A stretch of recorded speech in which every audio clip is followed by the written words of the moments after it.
Oh, no, record's on. Okay, Yours one? So this evening, when you guys are talking, if you could please kind of look towards the microphone when you talk. Why? So they can hear us online? Well, I had to do the minutes from online last month. and You couldn't hear it? some of Just trying to get in.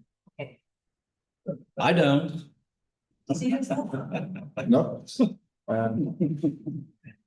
Yeah, the horse farm was my wife's horses, but I'm down to one, but she died in 2018.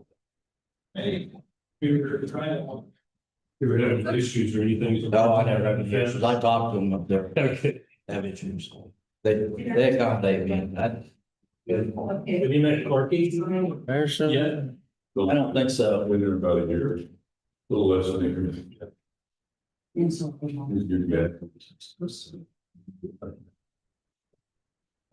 I don't think so, but. Well, that's probably good. Yeah. Everything's going.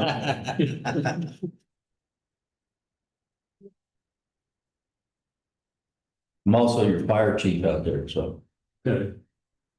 we go up there occasionally to make sure we know where the stuff's stored and all that stuff. Yeah, it's a nice, apron out front of the firehouse now. We do. I'll About time they got that done. The old asphalt was kind of crumbling up, but the problem was that I started noticing that the pipe was collapsing with all those nice heavy vehicles going over it. They'll run out of years. Yep.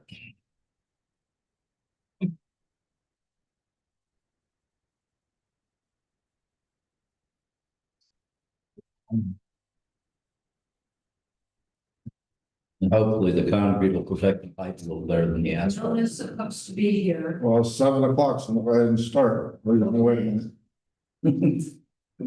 And the comes in the little. Okay.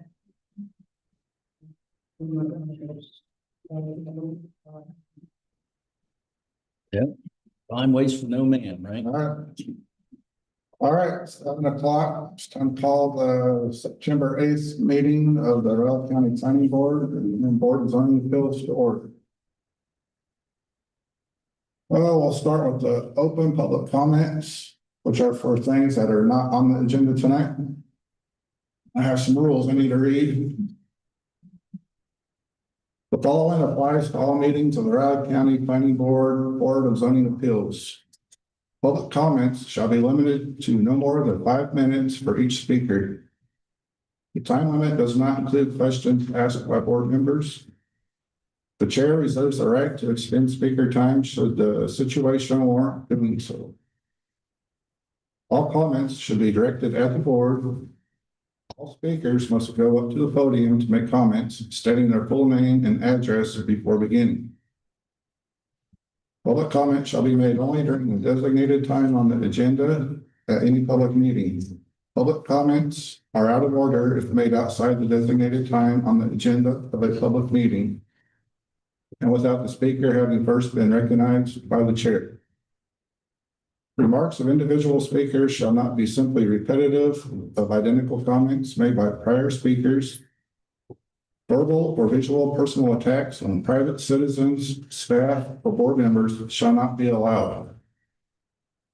Speakers who violate any one or more of these rules will be asked in their comments, and speakers or non-speakers who attend the meeting whose conduct disrupts the orderly and dignified content of any public meeting at any time will be asked by the chair to leave such meeting. Now with that, do we have any public comments?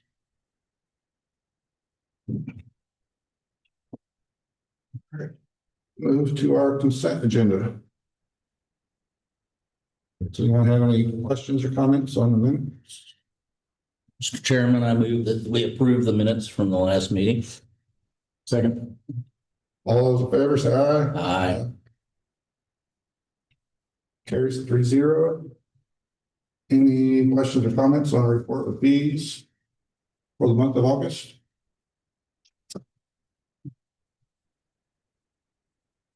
Not from me. Take a motion. So move to accept them. Second. All those in favor say aye. Aye. Motion carries 3-0. Looking on the page. Do I need to tell about this reminder? That's more for us than anybody, right? Yeah.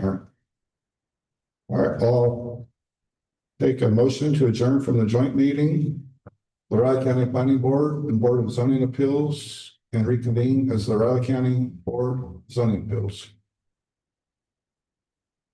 So moved. Seconded. All in favor, say aye. Aye.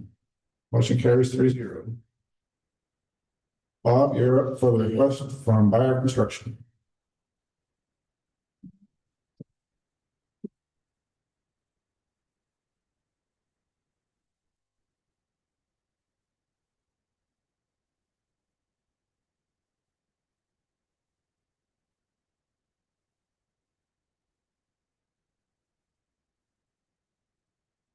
Okay, good evening, folks. Representing Buyer Construction, Randy Hattisall, here tonight has made application with Riley County Planning and Development requesting approval for conditional use to establish a limestone quarry operation in the agricultural zoning district. The subject property consists of an approximately 93.5 acre parent tract generally located at the northwest corner of the intersection of North 60th Street and Tuttle Creek Boulevard in Grant Township. This is located south of what has been known as Stevens Quarry. The site is relatively flat with very little variation in elevation. The undeveloped tract is currently cropped with several mature trees lining the north property line. According to the applicant, the request seeks authorization for the extraction of limestone from the property. Mining operations will be conducted in a series of short-term sequential phases across the site, with concurrent land reclamation efforts implemented following the completion of each extraction stage. The site has been Zone AG Agricultural District since at least 1958. All the property surrounding the subject property is also zoned AG Agricultural District, shown here in gray, except for the tract directly west of that site, Zone I2 Heavy Industrial. There are no special uses, variances, or other conditional uses associated with the subject property.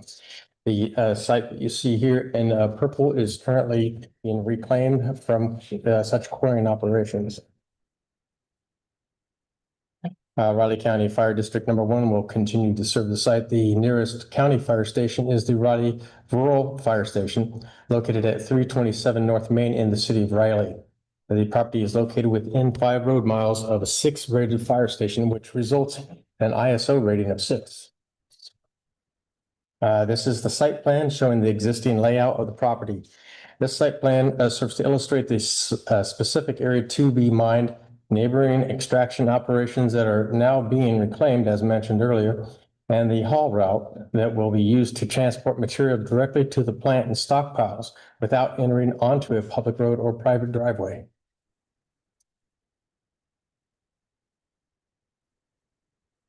So in this map, the site is kind of laying to you on this right side. There it is. So to the right of the picture is north. This is the grading plan that's illustrating the final stage of reclamation and how precisely the landscape will be reformed following extraction of the limestone material. And this is an aerial shot from Riley County GIS website illustrating the location of the site and its current use. And these are the specific conditions that the applicant must comply with as part of the conditional use approval. Number 1, this conditional use authorization shall apply to the legally described parent tract and shall be subject to the minimum requirements of the Riley County Land Development Regulations. It's first and foremost. Second, vehicles and equipment involved with the operation shall access the site via the proposed haul route extending north from the site to the plant and stockpile area and utilize the customer haul route as shown on the site plan, and which also serves the existing quarry north of the subject site. 3, the subject site shall not have a direct ingress egress to Tuttle Creek Boulevard.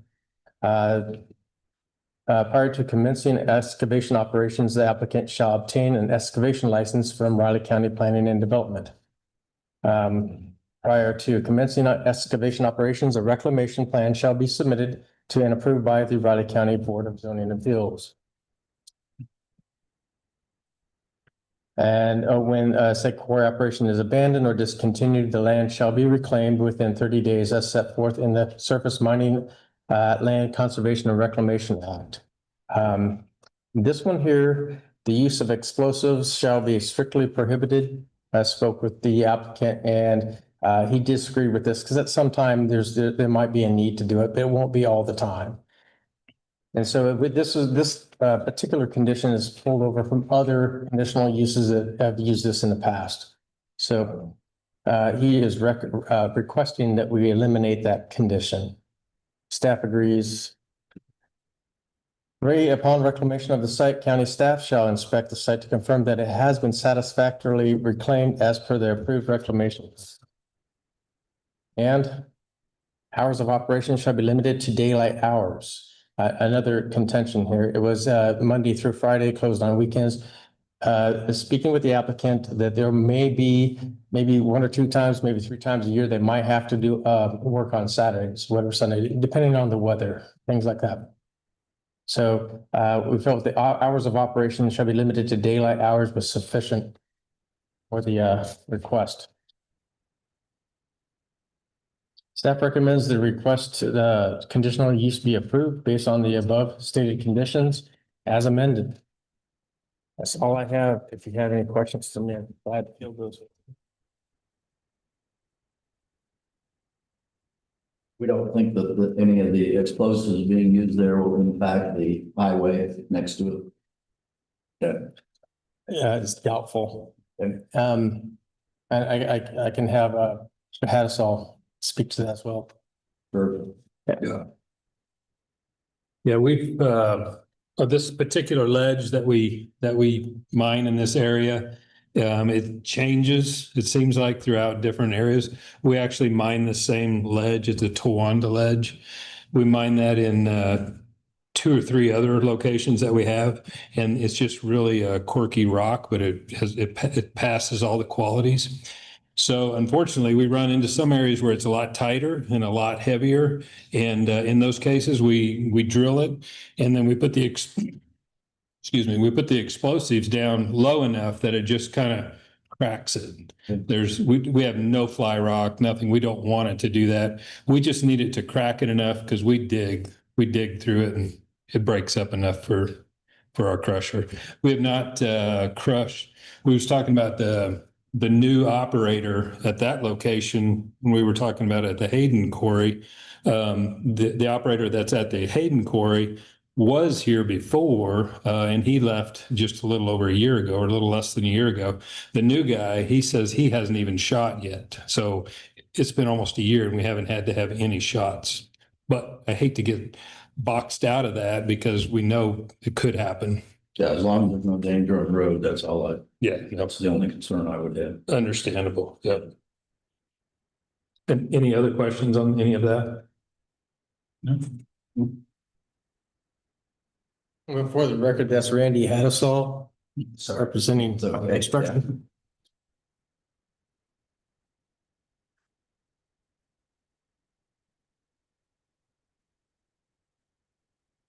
Did you need to add anything else?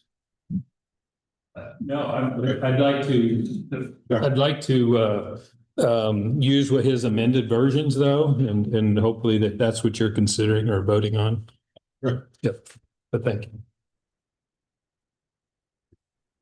All right. So do we have any proponents within 1,000 feet of the site? Do we have any opponents 1,000 feet? Within 1,000 feet of the site? Anybody else have any comments?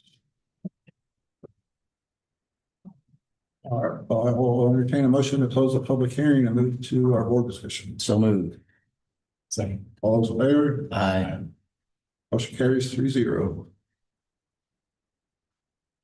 You have anything? I don't know. Fine. I don't have any additional comments, so. All right, so you decide on conditional use and it's not amended. With the strikeouts eliminated.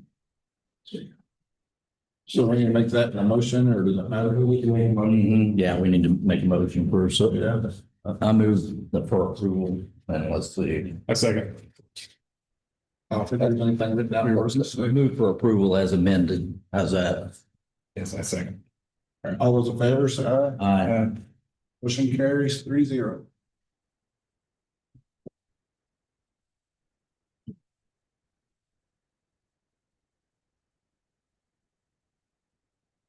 Well, you're leaving, you don't want to enjoy the rest of the meeting? Can't believe that anymore.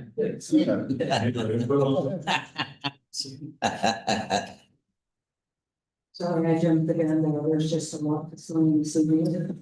That's fine, I was fine, get it all the way. We'll get through it all. All right, Bob, you're up for the hearing to consider the request from Fall Valley Greenhouses for a variance. Permit construction of 140 foot by 40 foot whole shed style fishery structure.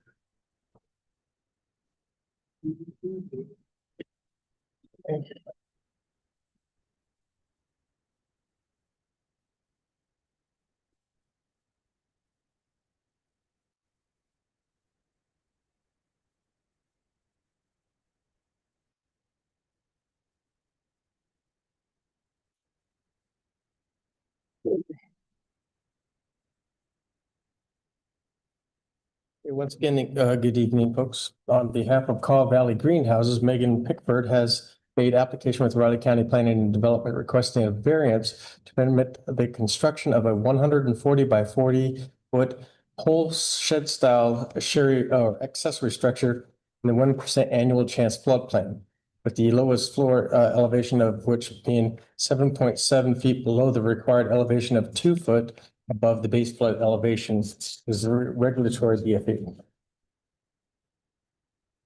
Okay, the subject property is generally located approximately 2,200 feet east of Pillsbury Drive on the north side of Zedale Road in Manhattan Township. The Caw Valley Greenhouses Incorporated been in business since at least 1967. Due to the success of the business, the owners decided to expand the business in 1998. Due to nearly 100% of the property being located in the 1% annual chance floodplain and the requirements of the agricultural zoning district, it was necessary for the applicant to obtain a conditional use authorization in 1998. 3 variances, one in 1998, one in 2001, one in 2002. The variances were needed to permit construction of commercial greenhouses and related structures within the 1% annual chance floodplain, having the height of the lowest floor 1 foot above base flood elevation at that time. Conditional use authorization was necessary to allow the actual operation of greenhouses within the agricultural zoning district. With the continued success of the business, the applicant is proposing to construct a 140 foot by 40 foot whole shed style shed to store planting pots, agricultural equipment. The applicant is requesting a variance to permit the construction of that shed at the lowest floor elevation of which being 7.7 feet below the required elevation of 2 feet above base flood elevation. So as mentioned, the property has been zoned agricultural since at least 1951. A conditional use was approved in August of 1998 for the greenhouse itself. A variance was approved at the same time. A variance was approved in July of 2001 for the construction of additional greenhouses below the required 1 foot above base flood elevation. The variance was eventually approved in October 2002 to allow for the construction of a 100 by 250 foot metal pole shed below the required 1 foot above base flood elevation. So this site and the floodplain is not any stranger to the variances for that need. Riley County Fire District #1 will serve the site. The nearest county fire station is the Kanza Fire Station located at 300 Johnson Road. And there you have the site. As you can see in the red hatch pattern, it's almost entirely within if not 100% in the 1% annual chance floodplain. The standards is not a normal requirement of the zoning district, therefore creating a unique condition to the property. There's literally nowhere else on the property that you could build the building without a variance. Furthermore, relocating the structure to an alternate location is not possible, not an option. Okay, so this is the site plan. It shows just the corners of, because it's such a large site, just the southeast corner of the site has been chosen. This is essentially right behind the offices. And this is where they're planning on putting it. You'll be able to see it with the site plan. Here's the current offices. This is the old offices here, and this is where they plan on putting. At this point, the area is covered with the things they're wanting to store in it. And so, and that's the style of the whole shed. It's going to be closed on the short ends like this and open along the long sides. And it's going to be roofed at a pitch. So with this, this meets the wet flood proofing requirements of the floodplain requirements. Allows the water to go in and out of it if it ever floods. There's a few pics of the property. This is the main office building of the business looking from Zinedale Road, actually standing in the road to take that picture. I risked life and limb. Another pic from the main office building. And this is the area behind it. And to give it some perspective, I took the pic with the northeast corner of the main office building in view. The area where the containers are situated, west of the grassy area here, is where the building will be located. So fairly close to Zinedale Road, by the way. It's not down by the river. It is one final pic showing it. And here we go. Going through them again. I'm going backwards. It's like, this is odd. I'll try to get it to go there. Mouse.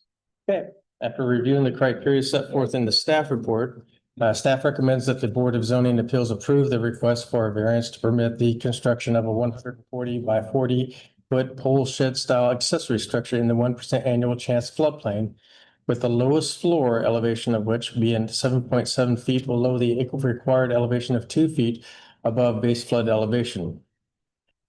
In your packets, the Kaw Valley has had a flood evacuation plan in place since at least since 2001. And that's to take care of inert materials and make sure people are safe. So. Any questions from Bob? Nope. So applicant here. Interesting.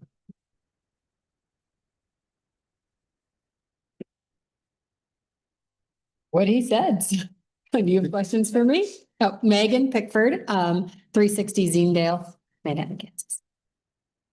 Do you have any questions? Nope.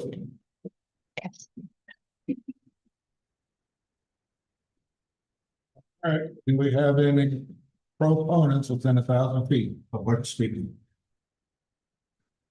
Do we have any opponents within 1,000 feet that would like to speak? All right, I will take a motion to close the public hearing and move to the board comments. So moved. All those in favor? Aye. Motion carries 3-0. You think? They've addressed all the concerns I think we've got for being in the floodplain. Yeah, that's. That's As long as they're the aware. Well, we're entertaining a motion to approve. So moved. Second. All those in favor? Aye. Motion carries 3-0.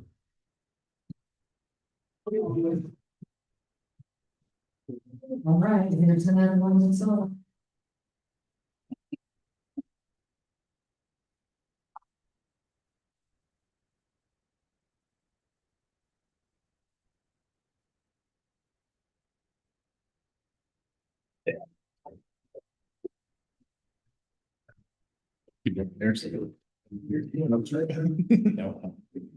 Good. Well, I would entertain a motion to adjourn from the Riley County Board of Zoning Appeals and reconvene as the Riley County Planning Board. Seconded. All those in favor? I, Motion carries 3-0. All right, Bob, you're up for the public hearing on the request of Brady Dow for residential use designated. Okay. Thank you.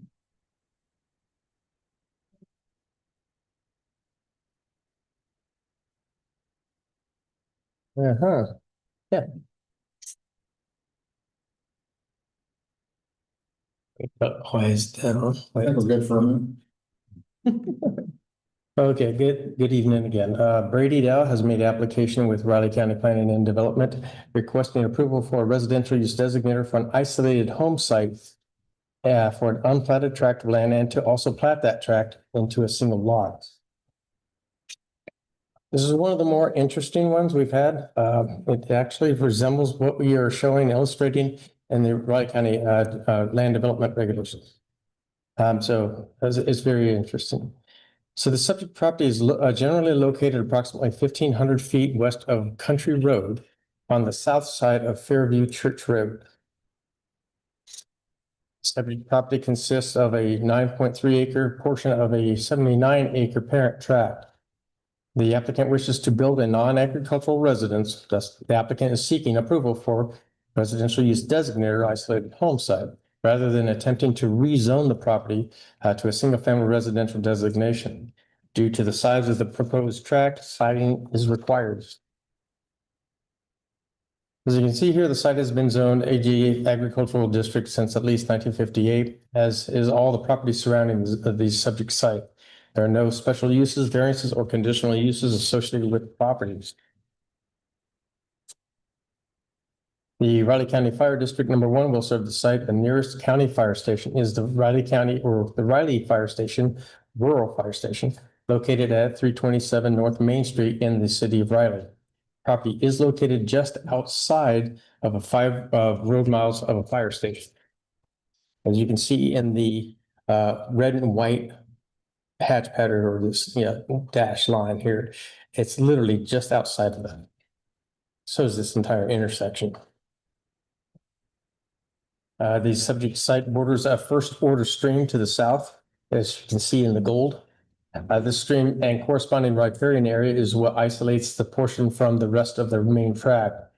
As per section 6.3 riparian buffer of the Riley County Land Development Regulations, all new development shall be required to provide a riparian buffer along any perennial, intermittent, or ephemeral stream. Interestingly, no part of the tract is located within a 1% annual chance floodplain. That doesn't start until here. So according to the most recent Flint Hills Joint Land Use Study, the subject site is located within the land use planning zone, the northern edge of it. Let's see if I can get, figure out how to do this mouse here. That'd be nice. Try this. There we go. Okay. According to the most recent Flint Hills Joint Land Use Study, the site is located within the land use planning zone, here shown in blue on the top half of the slide. Though officials from Fort Riley have not commented on this particular petition, they have reported in the past that according to the Fort Riley Installation Operational Noise Management Plan of 2015, noise-sensitive land uses such as housing, schools, medical facilities, churches, etc., are generally accepted within the LUPZs. Again, this is the northernmost reach. This is literally on the edge of that noise zone. Let's go backwards. Okay, so the specific criteria for approving a residential use designator for a lot for a isolated home site are listed in section 4.7 of the Riley County Land Development Regulations. There are quite a few conditions that must be met for approval. The first is the site must be isolated on all sides from surrounding agricultural lands by state, county, or township road. It's a kind of a misnomer here. It's not literally surrounded by on all sides by a road. but this is the first of the criteria. So yes, on one side, Fairview Church Road being one border and one of the following, one or more of the following, change in topography that limits the movement of farm equipment, water, river, stream, lake, or pond. We have a creek on the west side. A significant tree stand that accompanies that stream that visually screens the site from adjoining property. And of course, differences in ownership to the east and differences of ownership to the south, of course, and north. The isolated home site lot to be created should be the minimum required to accommodate a new residence and any accessory buildings, or to accommodate a site that is logically separated from the remaining tract. Inclusion of existing productive agricultural land should be avoided. The site shall be large enough to meet sanitary code requirements. As I mentioned, it's a 9-acre plus tract of land, and it appears that from discussions with environmental health, it does perk, and so it would be able to sustain a standard septic system. It is large enough for all intents and purposes for a lagoon if necessary. So residential use designator for an isolated home site is limited to a density of one residence for each 40 acres per original parent tract. In other words, you could have cluster housing with this using this mechanism. There is just a request for one. The isolated home site must be platted, and that's part of this. Obviously, less than 20 acres will need to be platted. And finally, to follow that up, an agricultural protection easement will need to be signed and filed with the final plat. Site plan is required in your packet. That the site plan is combined with the preliminary plat. And all the conditions and the layout of the site plan is combined with that preliminary plat. Preliminary plat is not filed. The preliminary plat site plan stays in our offices to, if approved, it would govern the site. Final plat then gets recorded with the Register of Deeds. And again, going back to this, any significant tree stand that isolates the tract shall be required to maintain, or excuse me, remain intact as much as possible to keep the agricultural buffer between the existing operation to the east and south and the site itself. And finally, I believe we have two more. An isolated home site shall not be approved if it's located within the state required minimum separation distances from a permitted confined animal feeding operation. This is to protect the people building the house, of course, but to also protect the existing agricultural producer from these types of impacts, because it would impact their ability to expand. And number 10, an isolated home site shall not be approved if it's located within the noise zone 2, as identified by Fort Riley. And as I mentioned, it's in noise zone 1, is LUPZ. It's beyond noise zone 2. Okay, so this is the combined preliminary plat and site plan illustrating the orientation and location of the lot's boundaries, the house and accessory structure, and of course the driveway going from Fairview Church Road to the proposed house. Subject site directly abuts Fairview Church Road, a gravel 2-lane minor collector maintained by the county. A new entrance is being proposed with this request and must obtain an entrance permit with the county. The site plan shows the limitations of the site and includes a riparian buffer along the western and southern boundaries and an agricultural buffer along the western, southern, and eastern boundaries. The applicant is asking the board to allow for the reduction of the ag buffer along the western and southern boundary from 200 feet to 125 feet due to an adequate existing buffer in place as described and outlined in the land development regulations. The positive regarding this buffer is that the applicant is purchasing the entire tree line and will be able to maintain it as an adequate existing buffer. The applicant also is asking for the board to allow for the reduction of the ag buffer on the eastern boundary from 200 to 100 feet as a 50-foot waterway frames the field to the east. Although that's out of their dominion, out of their control, that's expected to remain. So the distance is measured from the tilled area, if you will, to here. Approximately 125, 130 feet.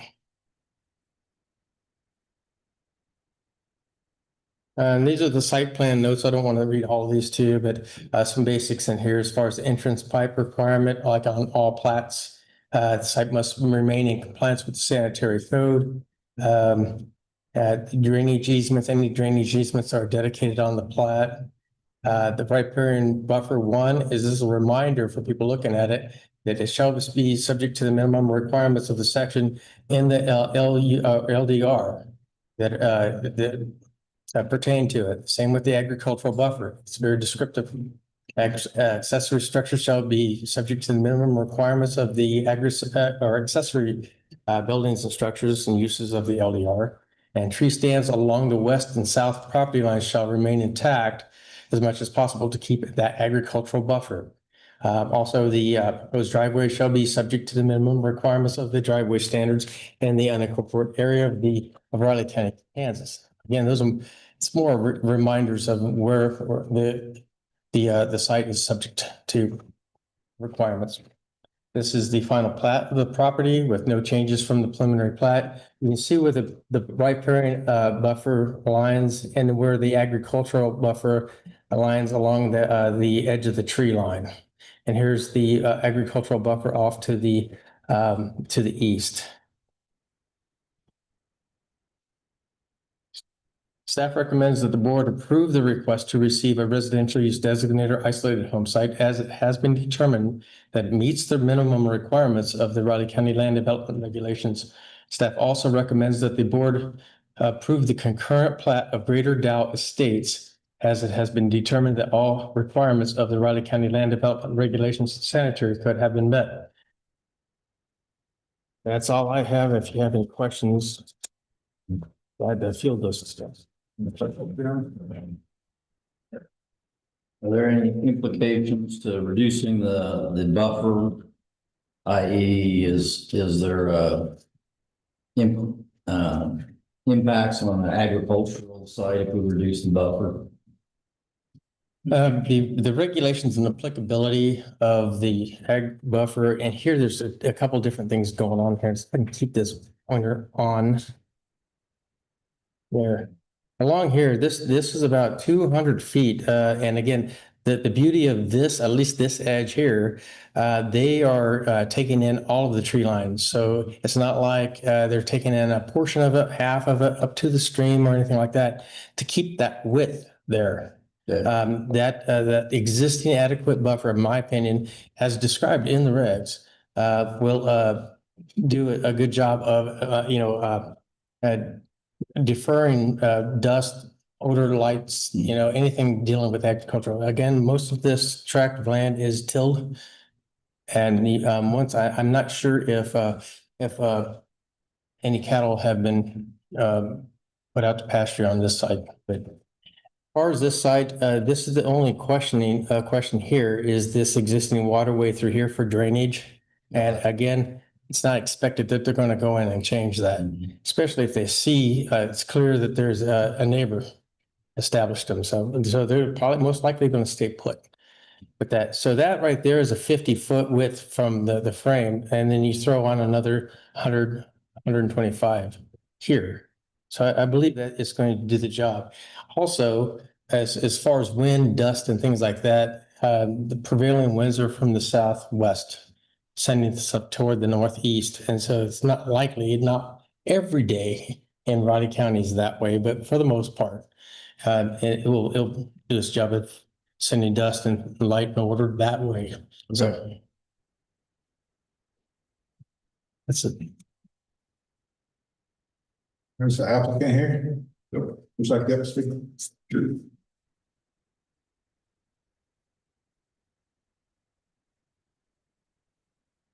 I'm Brady Dow. Any questions? Nothing? Nope. No. We're good. All right. Do we have any proponents within 1,000 feet of the site? Do we have any opponents, 7,000 feet to the site? All right, well, I'll take a motion to close the public hearing. So moved. Second. All those in favor? Aye. Motion carries 3-0. Yeah, my only question was the buffer, as long as we can justify the buffer, it's fine. Seems adequate. All right, I'm good with everything on this also. Guess I have two different motions to make.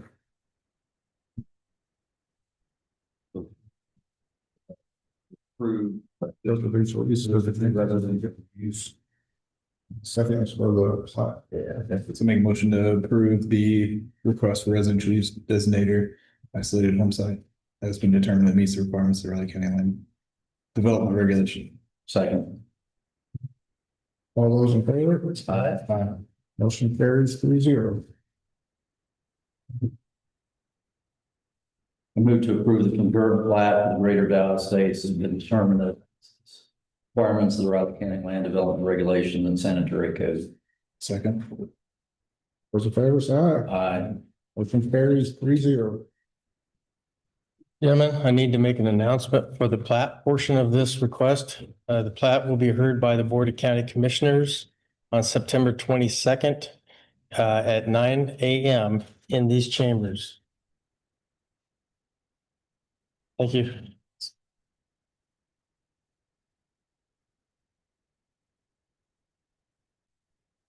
Just note. There's some possibility to say it. Okay.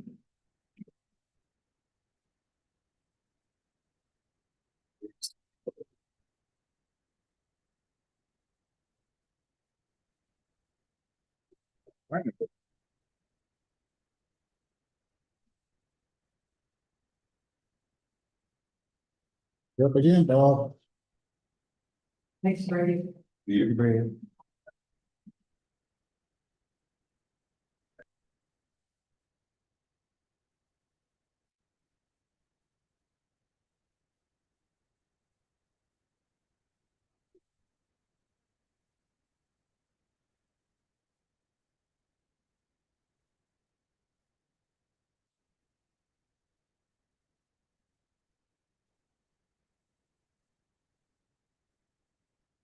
Okay, this one here might look familiar.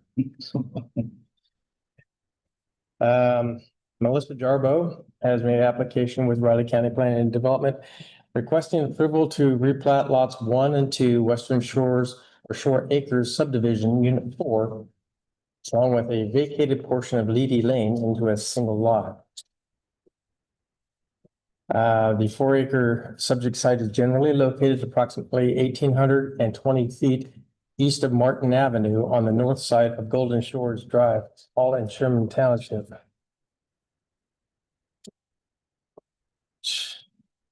The house is a beauty. The subject property was originally platted into 3 lots, lots 26 and 27, Block 10 Western Shore Acres subdivision, platted October 1962. And Lot 4, Golden Shores Edition, platted May 1976. Recently, the site was replatted into lots 1 and 2 of Western Shore Acres subdivision unit 4. At that time, previous lots 26 and 27, Block 10 Western Shore Acres subdivision were rezoned from SF3 single-family residential to SF1 single-family residential to match previous Lot 4 Golden Shores Edition. Each lot to be served by a well and septic system and remain in compliance with the sanitary code. The subject property in its entirety is zoned SF1, single-family residential. There are no variances, conditional uses, or special uses associated with the site. The Riley County Fire District will continue to serve the site. The nearest county fire station is the University Park Fire Station, currently located at 7412 Red Bud Drive in University Park. The subject site is a mix of hills and steep, heavily wooded ravines. Only the far northern portion of existing Lot 1 is within the 1% annual chance floodplain. which lies in conjunction with the 1140 foot elevation flowage easement of the Army Corps of Engineers. For the explanation, the reason why this replat essentially had to be redone, it was discovered that Leedy Lane was never officially constructed and accepted into the county road system, although the right-of-way was dedicated on the original plat of Western Shore Acres subdivision. As such, the township nor the county maintains that road. Its current surface status is trail. Consequently, the only public access to Lot 1 of Western Shore Acres subdivision Unit 4 is Leedy Lane. Due to the existing condition of Leedy Lane, the lot lacked safe and adequate access to a public road, and thus was not in compliance with the subdivision regulations. Staff discovered that the township would not provide improvements to the road based on the aforementioned reasons, and in order for the road to be accepted by the township for maintenance, the applicant would be responsible for the construction of over 1,000 linear feet of roadbed, including a cul-de-sac bowl, all built to county standard, and bear all associated costs of that project. That was simply not financially feasible. Additionally, the applicant wished to build on Lot 1, where she wanted to build, but due to the condition of Leedy Lane, the applicant was advised by the township for the new home to be addressed off of Golden Shores Drive instead of trying to force emergency vehicles down the unimproved Leedy Lane and give the emergency vehicles an easier route to get to the house. Unfortunately, the only way this could be achieved is if the home was on Lot 2 fronting Golden Shores, not to mess up the whole addressing system of the area. Thus, in summary, the applicant wishes to combine lots 1 and 2 of Western Shores Acres Unit 4 into a single lot and vacate the eastern half of the cul-de-sac that truncates Leedy Lane, redesigning the right-of-way turnaround for Leedy Lane in that process. By combining the two lots, the single lot will front Golden Shores Drive, allowing the proposed home to be addressed off of Golden Shores Drive, not Leedy Lane, as requested by the applicant. The proposed driveway serving the lot will extend from Golden Shores Drive to the proposed home, situated entirely on the proposed lot, without crossing onto public right-of-way. Will not go from here to Leedy Lane and then over, like you see it now. The driveway will actually run on the south line of this right-of-way line and connect to the house. Just a couple pictures of the site, and this is showing that cut across lot, the current Lot 2. That's that, and then where you see it kind of where the truck kind of it turns to the right there, that's actually Leedy Lane, or what's supposed to be Leedy Lane. The flags along here, I don't know how easy they are to see here, indicate the south right-of-way line here. There's some trees that will need to be removed, and they're going to need to construct the driveway along here. Incidentally, this is the power pole, and that is literally at the halfway point of that cul-de-sac, sitting in the center of it. All right. Okay, so here's another one. These are stakes. We wanted to make sure that a driveway could be put in there physically, because there is a bit of a drop off going south off of the Leedy Lane. So they went out and flagged the cul-de-sac to see where we were. Building permit was issued and got started, but evidently they didn't have their measurement correct, and it found that their foundation is within the 25-foot setback. And so with that, rather than forcing a variance to follow this process, it was requested that and brought before rural fire chief and the county engineer to redesign the cul-de-sac to be somewhat of a semi-hammerhead turnaround rather than a full cul-de-sac, with the logic being that most likely the remaining lots along there are not going to be developable. Even if with a replat, will not be developable because it will not meet the sanitary code. The applicant has been in contact with the folks that are owners of those lots. but have so far been unsuccessful in attaining those. At some point, she will be able to maybe attain those and then replat the whole thing and then vacate all of Leedy Lane all the way back to Leedy Drive. So that's the hope there. At this current rate, though, half of the cul-de-sac will be vacated and there will be additional land that will be hers. It'll go to this lot here. And then with that, it'll eliminate the need for the variance.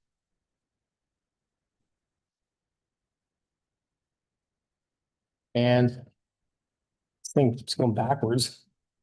Okay, here we go. All right, so staff recommends the planning board approve the final plat of Western Shore Acres subdivision unit 5 as it has been determined that it meets the minimum requirements of the Riley County Land Development Regulations and the sanitary code.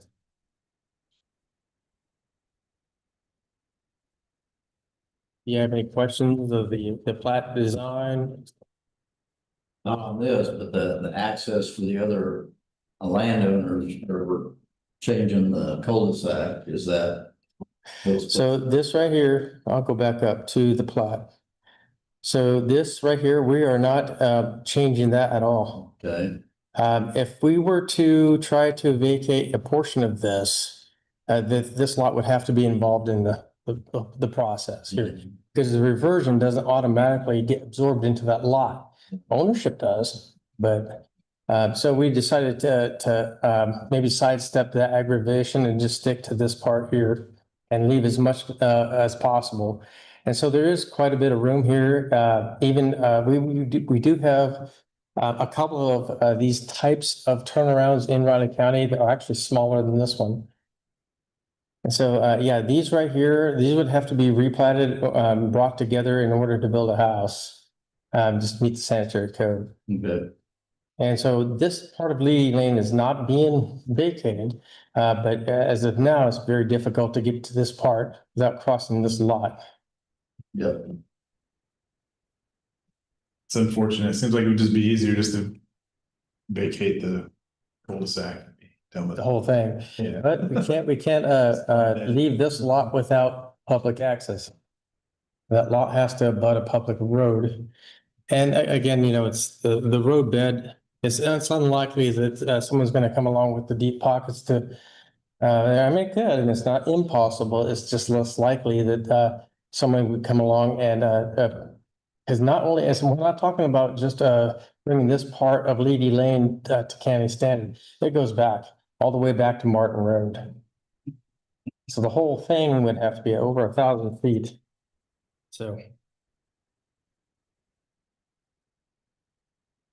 that's all I have. If you have any questions for me? No, that's it.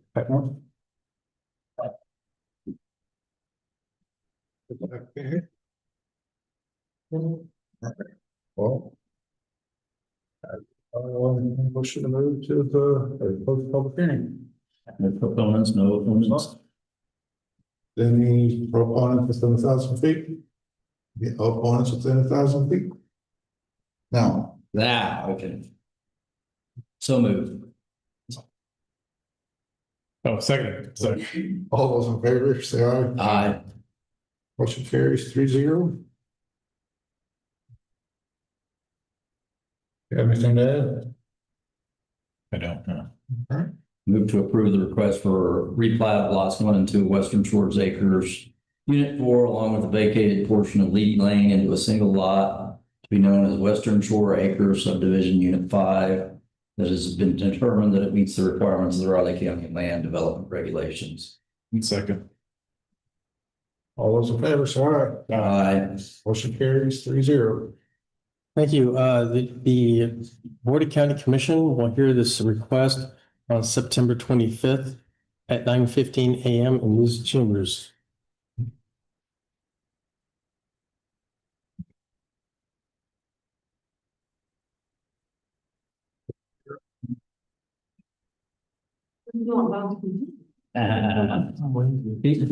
He's probably out of words. Yeah. You may need a cookie. He's getting. Yeah. A lot of those. All right, so everybody's favorite topic, short-term rentals. Of course, as you know, we have been, you folks and the Manhattan Urban Area Planning Board and the county commissioners have been working on this pretty much all year. And I think hopefully this will need to be our last work session before we can move to public hearing. We had another work session with the Manhattan Urban Area Planning Board was that Thursday? Last Thursday. And which is of course why I wasn't able to update your memo because it was just 3 days ago. So you folks and that board got the same memo that you have in your packet. If you remember, there were 3 different amendments that we've been talking about this year. And just to kind of refresh you where everybody is on those, and then I'll kind of fill in the conversations we had with the city's planning board last week as we go through. So the first one was requiring property owner to be current on all taxes and fees associated with the short-term rental property, the STR property. You folks and the Manhattan Urban Area Planning Board were fine with that requirement. Did you want to have any further conversation on that? Any further discussion? Just wanted to make sure. You can see some proposed language there. Again, when we do the, what's that? When we do the public hearing, we'll have that kind of formalized, but just so you can, what that'll probably look like. So, okay, so both boards are set on that one. That's the easy one. The next one was expanding the responsible agent requirement. Right now, we do require a responsible agent. They need to be available 24/7. They need to respond within 1 hour. But if you remember, response is not currently defined in our code. Does that mean in person? Does that mean shooting a text over? Does that mean a phone call? It's not defined. And then we talked about, again, requiring that person to reside and be present in the county when the unit is being rented. So you folks and the Manhattan Urban Area Planning Board talked about, well, what do we want to consider a timed distance rather than a county residency? Because you could be a lot closer just across the line in Pot County than you are if you're up in Randolph, say that you have a short-term rental down in the south part of the county. So you folks and the other planning board were fine with saying that could be a 1 hour time distance response rather than residency in Riley County. What they talked about on Thursday, and you can see in your packets, we can do a couple of different things. We can simply define what response means. And if we define response and what I was hearing from you all, and of course, the other planning board is responding in person to things like emergencies, the police are called. Yeah, probably the responsible agent should show up on site. As a quick aside, few of those planning board members said, well, if they're just kind of asking, hey, where are extra towels? Do they have to show up on site? And we agreed that it's reasonable just to have a text or a phone call. Hey, you find those over here, that kind of thing. So the significance of the issue, if you will, again, if it's an emergency, if police are called, we're proposing to expect that responsible agent show up on site within an hour. So again, we can do it a couple of different ways. Simply define responses in person within 1 hour, or we can also include that language, but say the responsible agent needs to reside and be present within 1 hour of the rental. So it's both options do the same thing, if you will. So I kind of called it a belt and suspenders. If we want to say respond in an hour, live with an hour, we can do that. Or we can just say respond within an hour, and that kind of takes care of it. The city's planning board was fine with just saying respond in person within an hour. They felt that took care of it. But I wanted to let you know what they talked about and see what you folks thought about it. Makes sense to me. It's fine. Okay. Yeah, keep it nice and simple.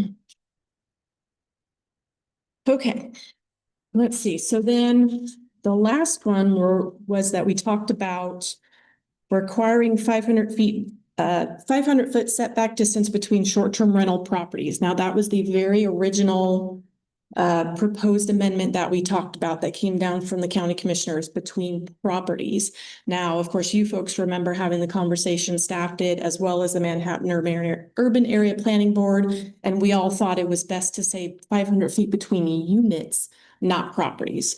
Doing properties unnecessarily restricts everybody. I mean, a 10-acre piece of property is not going to have the same concerns with parking and traffic and whatnot as maybe a half acre or a, quarter acre sort of piece of property. So we want to make sure we have that in there, but not be too limiting, if that makes sense. So if you're still comfortable saying between units, the Manhattan Urban Area Planning Board was still comfortable with that. We're still okay with that? Okay. Yeah, And then the- discussion on some that were already in that, within that distance Yes. to. Yeah, so if they're already licensed and they're within the distance, as long as they keep their license up, of course, those can all remain. It's when either the license lapses for more than a year or it's a new one coming along that wants to be within that 500 feet, then we would not be able to permit the new one, basically. So a couple other pieces that they had proposed that you folks talked about during your last meeting was a sliding scale. If an STR was, say, just 1 bedroom or 2 bedroom, not the entire unit, could we do a smaller setback distance? You folks were pretty clear on you wanted to just leave it at the 500. Talking to them last week, they were fine with that too. So both boards are on the same page with that. The other one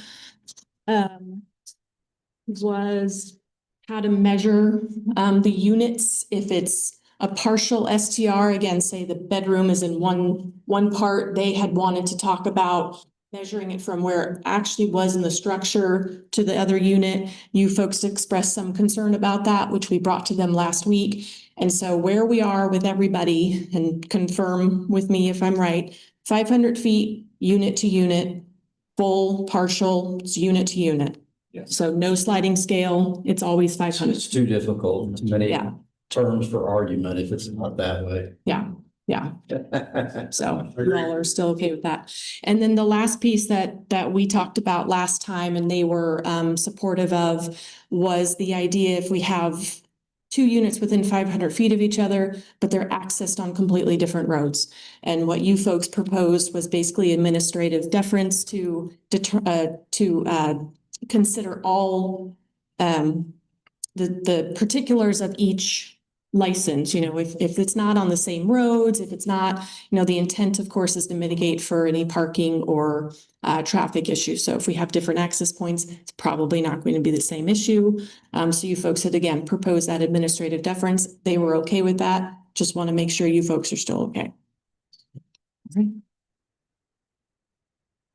So I believe that's everything. You folks have any questions or comments particular to the 3 amendments that we've been talking about? As we all know, there's always going to be, these are living documents. There are always going to be changes and things we have to consider, but it's these 3 that we've been working on these last several months. Any concerns or questions or anything else with Not that? at this time, for me. Nope. Okay, perfect. So October 20th. Okay. So we're going to be able to move to our public hearings. We'll have, of course, one with the Manhattan Urban Area Planning Board, which is what date? November. Okay. Oh, okay, so we're not October 2nd. That's what I was just. Okay, no, that's perfect. I appreciate you confirming. So with you folks, it'll be October 20th, your next meeting. We'll have the public hearing on these proposed amendments. And then the first November Manhattan Urban Area Planning Board will have, because of course you both have to do it. So, and then once we get past the public hearings, it'll go back to the Board of County Commissioners for final action. So we're getting there. I think it's. Okay. Yeah. So anything more with STRs for now?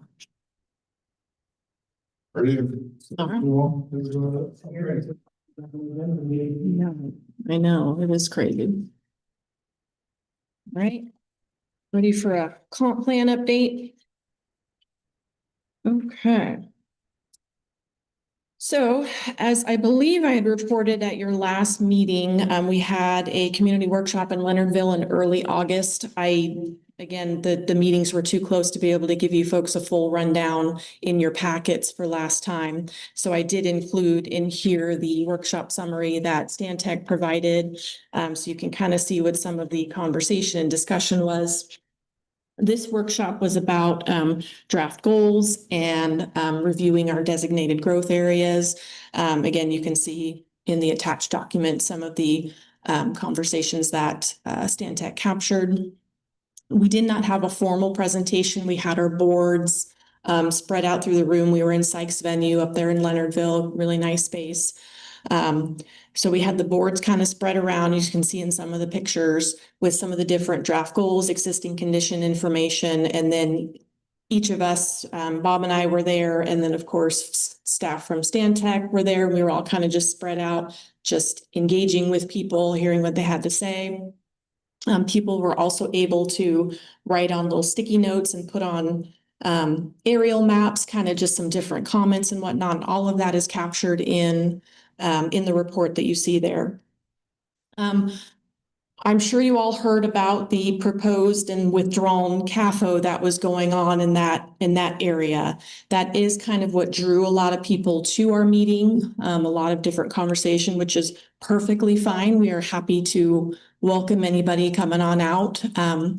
The important part is, they had conversations about it, we captured some input, but then they also stayed to talk about comprehensive planning. So we were happy that they were there and that they stayed to talk about comprehensive planning, even though that wasn't necessarily the thing that drew them there. And that's okay. So just so you kind of make sense of why some of those comments are very specific to the confined animal feeding operation that was proposed and has since been withdrawn in that area. I'm sure you all heard about it.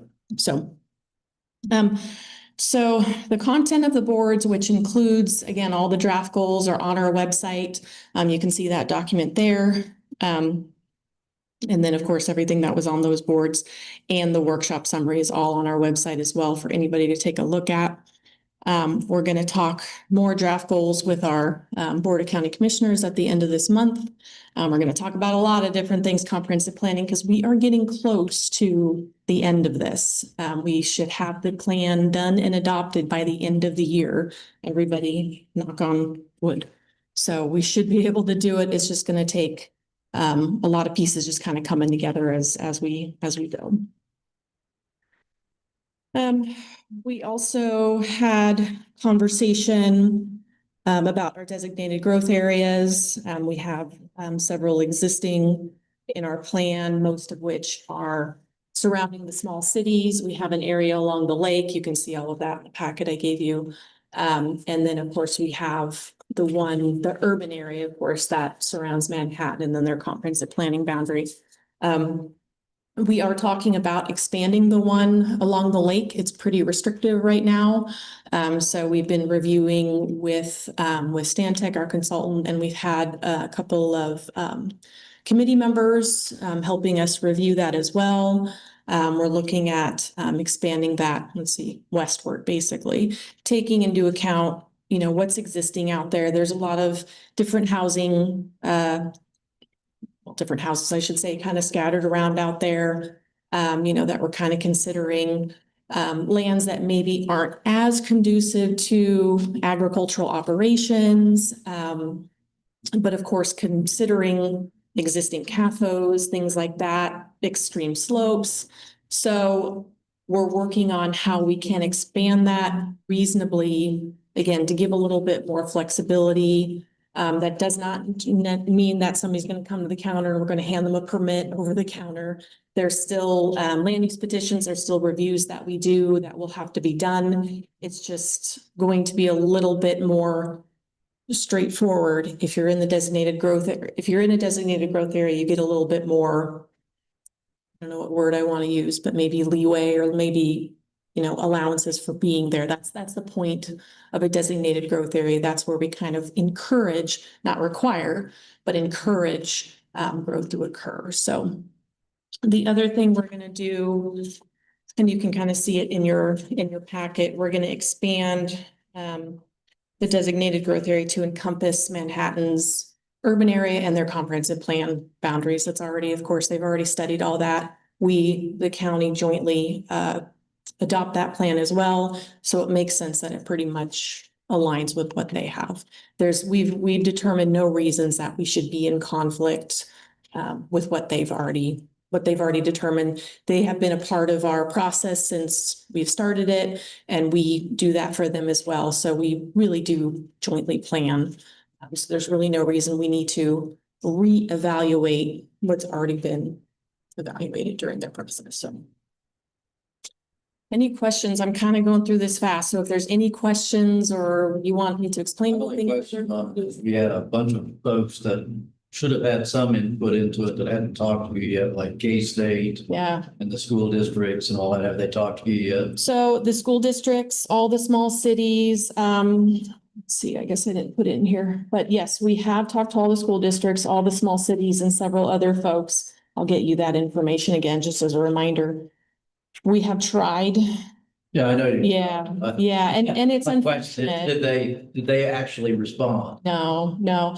And it's unfortunate because again, we want as many people, as many entities at the table as possible. And this is both public and private folks. It's definitely, and I know, it's, not for lack of trying. We do have a lot of folks on our, comprehensive plan committee, our TAC committee, basically our technical advisory committee. So at least they are represented there. What we had tried to do was have stakeholder interviews with those entities, which again, is just digging a little deeper into some of their agencies' needs, wants, what this plan can maybe do for them, that kind of thing. So we haven't been able to have those in-depth conversations, but they have been at the table, if that makes sense. They have been part of kind of the overarching process. So at least they haven't been fully, absent, if that makes sense. So again, we always want to talk to as many people as possible, but we can only do so much sometimes. So, Okay. yeah. So again, we are still targeting December to have this done. We're waiting for some various reports and input from Stantec, and Bob and I are ready to make sure we get this tailored to Riley County and what people are looking for. Again, the public input portion, the public engagement lasts till the end. We're always still encouraging people to talk to us, to look at our website. There's lots of information there, to send us a message, to call, all those things. We still want people's input and engagement. We'll have another community workshop sometime in the fall. And once that date and location has been determined, of course, I have a list of about 350 plus emails that I blast that information out to, and then always just ask people to help spread the word. So more information to come on that. And again, a lot of different pieces will come together as we wrap this up in the next few months. So Bob, do you have anything you want to add? Okay. Any questions or comments or anything else? Nope. All right. Thank you so much. You're on. No, we adjourn. Second. All in favor, say aye. Motion carries 3-0.